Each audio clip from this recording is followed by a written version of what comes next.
Right, so we're diving straight into, the genesis of, well, human history, really, with Adam.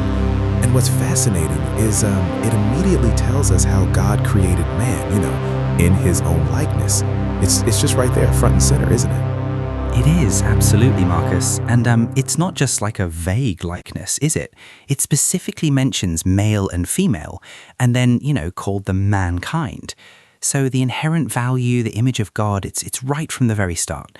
But then Adam lives for 130 years, and then he gets a son, Seth, and it says in his own likeness, after his image. Do you know what I mean? It's a parallel there, isn't it? Yeah, exactly. It's that echoing. So God creates Adam in his likeness, and then Adam has Seth in his own likeness.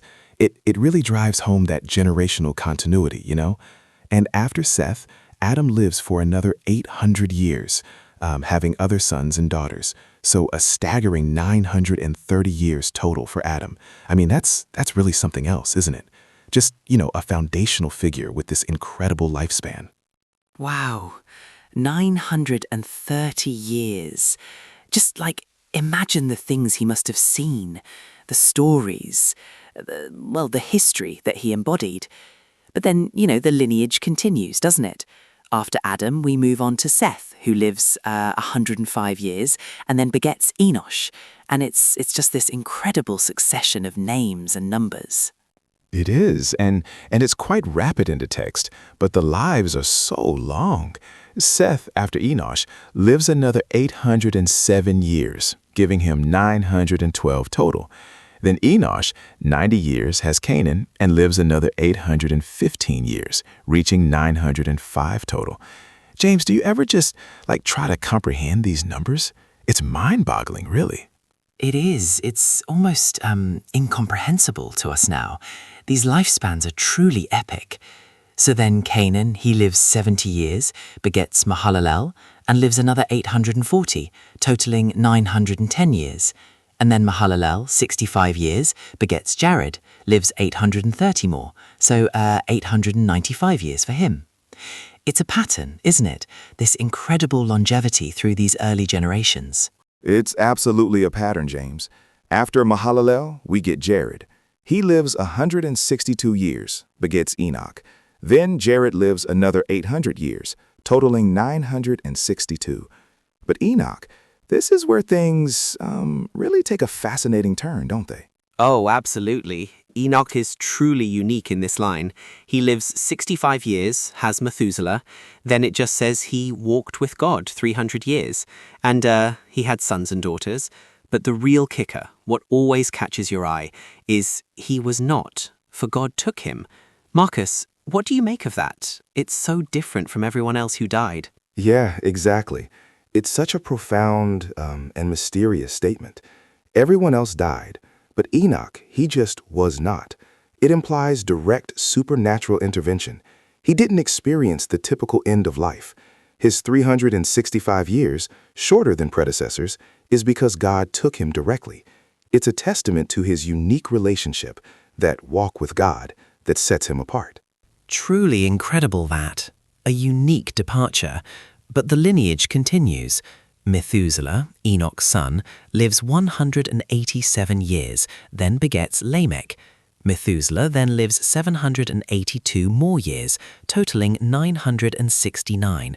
He's the oldest recorded, isn't he? He absolutely is, James. Methuselah is indeed the longest living in this lineage, 969 years. Quite a time. Lamech, his son, lives 182 years and has a son naming him Noah. He explains why. This one will comfort us concerning our work and the toil of our hands, because of the ground which the Lord has cursed. That's a weighty statement, don't you think? It's a really profound statement, Marcus.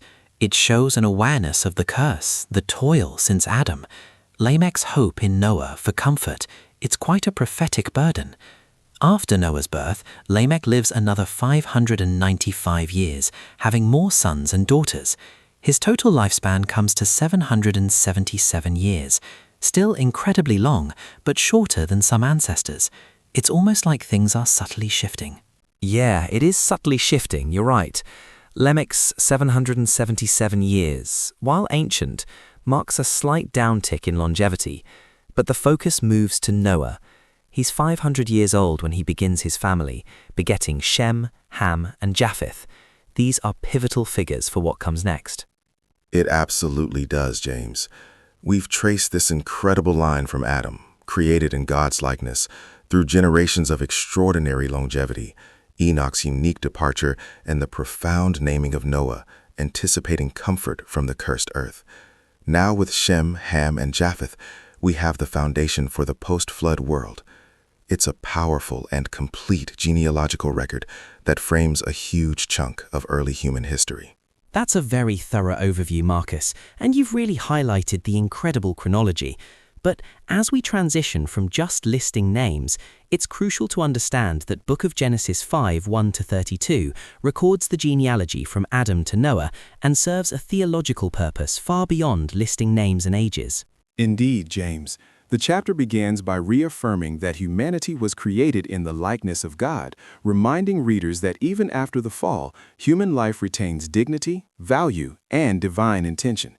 At the same time, the repeated refrain, "and he died," underscores the reality of mortality introduced by sin, emphasizing that death is now a universal human experience.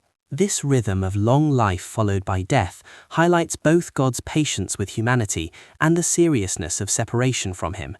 The extraordinary lifespans described point to an early world marked by continuity and generational influence, showing how faith, choices, and character are passed down rather than isolated to one lifetime. Within this pattern, Enoch stands out as a powerful contrast. He walked with God and did not experience death in the ordinary sense, demonstrating that intimate fellowship with God is possible even in a fallen world, and that relationship, not longevity, is the true measure of a meaningful life. And a genealogy culminates in Noah, whose name signals comfort and hope, preparing the reader for God's next major act of judgment and mercy. Rather than presenting history as random, Genesis 5 reveals God's steady, purposeful movement through generations, quietly advancing his redemptive plan despite human weakness. Practically, this chapter invites modern readers to reflect on how they are living in light of life's brevity. It certainly does. It challenges the pursuit of temporary achievements by reminding us that even the longest lives end, but faithfulness echoes beyond one generation. Walking with God daily, through obedience, humility, and trust, matters more than productivity, reputation, or years lived. Genesis 5 also emphasizes the importance of legacy, urging individuals to consider what values, habits, and beliefs they are passing on to family and community. It encourages consistency rather than dramatic moments, showing that God often works through ordinary people who remain faithful over time. In everyday life, this passage calls for intentional living rooted in spiritual awareness, responsibility towards future generations, and hope in God's own purposes. Though mortality is unavoidable, Genesis 5 reassures readers that God's design is not defeated by death. Instead, he remains faithful across generations, inviting each person to walk with him, live meaningfully, and contribute to a legacy shaped by faith, obedience, and enduring hope. So, if you have been blessed by the Word of God, please like, share, and subscribe. Please check out the resources in the description. They are for your edification and spiritual growth. Now we want to give you some takeaways so that you can apply these principles to your everyday life experiences. Get a piece of paper and pen, jot these down, keep a note